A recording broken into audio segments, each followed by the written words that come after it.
আসসালামু আলাইকুম ষষ্ঠ শ্রেণীর শিক্ষার্থী বন্ধুরা, দেখো আজকে আমি তোমাদেরকে এই অঙ্কটা শেখানোর চেষ্টা করব। সেটা হচ্ছে এই ফাঁকা ঘর, তাই না? এইখানে এই চিহ্নে কোন অঙ্ক বসালে সংখ্যাটি 9 দ্বারা বিভাজ্য হবে। দেখো এই সংখ্যাটার, দেখো এখানে একটা অঙ্ক বসবে, অঙ্কটা দেওয়া নেই, ঠিক আছে? তাহলে এখানে কোন অঙ্ক বসলে এই সংখ্যাটা 9 দ্বারা বিভাজ্য হবে, এটা আমরা এখন যাচাই করার চেষ্টা করব। দেখো আমরা এর গত ক্লাসে শিখছিলাম যে 9 দ্বারা বিভাজ্য কি। 9 দ্বারা বিভাজ্য সেই সংখ্যাটি যে সংখ্যার অঙ্কগুলোর যোগফল 9 দ্বারা বিভাজ্য হয়, সেই সংখ্যাটা 9 দ্বারা বিভাজ্য। তাহলে আমরা এর অঙ্কগুলো যোগ করে দেখব, এই ঘরটা বাদে, যেহেতু এটা আমরা জানি না এখনো।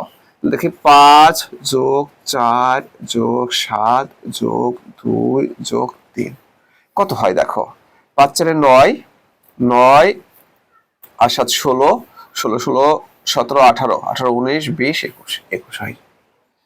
21 কি 9 দ্বারা বিভাজ্য? না। তাহলে আমরা 9 এর গুণিতক লিখে দেখি। 9 এর গুণিতক, তাহলে 9 এর গুণিতক কত? 9 18, তারপরে কত 27 36 ... এখন দেখো 9 দ্বারা বিভাজ্য কোন সংখ্যাটি হয়? 9 9 18 9 27 9 36, কিন্তু আমরা পেয়েছি কত? 21। তাহলে 21 তো হবে না। তাহলে আমাদের এই 21 এর নিকটতম কে? 27। আমরা কিন্তু 18 দিকে যাইতে পারবো না, কারণ পিছনে তো যাওয়া সম্ভব না, যেহেতু এখানে একটা অঙ্ক পাতাইতে হবে, পাতালে সামনের দিকে যাইতে হবে, তার মানে 27। আমরা বলতে পারি 9 দ্বারা বিভাজ্য, বিভাজ্য 21 এর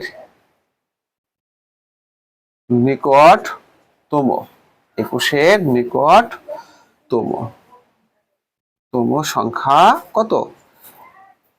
সংখ্যা 27, তাই না? তাহলে আমরা নিঃসন্দেহে বলতে পারি অতএব ফাঁকা ঘর এ বসবে। ফাঁকা ঘর কত বসবে? 27 - 21 = 6। এই দেখো ফ্রেন্ডস, এখানে যদি আমরা 6 পাতাই, তাহলে কিন্তু আমাদের এই যোগফল কিন্তু 27 হয়, আর 27 কিন্তু 9 দ্বারা বিভাজ্য। আর অঙ্কগুলোর যোগফল যদি 9 দ্বারা বিভাজ্য, তাহলে সেই সংখ্যাটিও 9 দ্বারা বিভাজ্য। দেখো এভাবে কিন্তু আমরা আমাদের লক্ষ্যে পৌঁছাতে পারি। ওকে ফ্রেন্ডস, তাহলে আমরা আরেকটা অঙ্ক তোমাদেরকে দেখাবো। দেখো আমি সব পরিবর্তন করব না, শুধু হালকা কিছু পরিবর্তন, যাতে দ্রুত তোমরা বুঝতে পারো।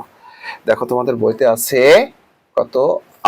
8 1 2 ফাঁকা ঘর 7 4। তাহলে আমরা তো জানি অঙ্কগুলোর যোগফল করে নিতে হবে, তাই না? অতএব 8 + 1 + 2 + 7 + 4। তাহলে যোগফল কত হবে অঙ্কগুলোর? 8 এর 9, 9 9 10 11, 11 আর কত হয় এটা? 11 আর 7 18, 18 আর 4 22। তো ফ্রেন্ডস দেখো, আমরা তো এখানে পেয়েছি কি 9 এর গুণিতক, তাই না? আমাদের বাক্যে পেয়েছি 22, 22 এর নিকটতম কে? 27। একই কথা হবে, তাহলে 9 দ্বারা বিভাজ্য 22 এর নিকটতম সংখ্যা কত? 27। তাহলে ফাঁকা করে কত বসবে? দেখো 27 - 22 = 5। ওকে ফ্রেন্ডস, এভাবে কিন্তু আমরা সিদ্ধান্ত নিতে পারি যে ফাঁকা ঘরে কোন অঙ্ক বসলে সংখ্যাটি 9 দ্বারা বিভাজ্য হবে। তাহলে আমরা তো আগের ক্লাসে শিখেছি যে অঙ্কগুলোর যোগফল 9 দ্বারা বিভাজ্য হলে সংখ্যাটিও 9 দ্বারা বিভাজ্য, তাই না? তাহলে আমরা এই ফাঁকা ঘর বাদে অঙ্কগুলো যোগ করে দেখলাম কত হয়? 22। তারপর আমরা 9 এর গুণিতক দেখলাম, 9 এর কি দেখলাম? গুণিতক দেখলাম। তো 22 এর নিকটতম হলো 27, তাই না? তাহলে আমরা যদি এখানে একটা 5 বসাই, অর্থাৎ 5 বসালে কিন্তু আমাদের কত হয়? 22 আর 5 27 হয়ে যায়। তাই হলো বললাম যে ফাঁকা করে বসবে কত? 22 - 27 - 5, 27 - 22, 5 বসবে। ঠিক আছে? তো তোমাদেরকে আমি আরেকটু অঙ্ক দেখাবো, দেখো সহজেই বুঝতে পারবা বলে আমি মনে করি। সেটা হলো কত?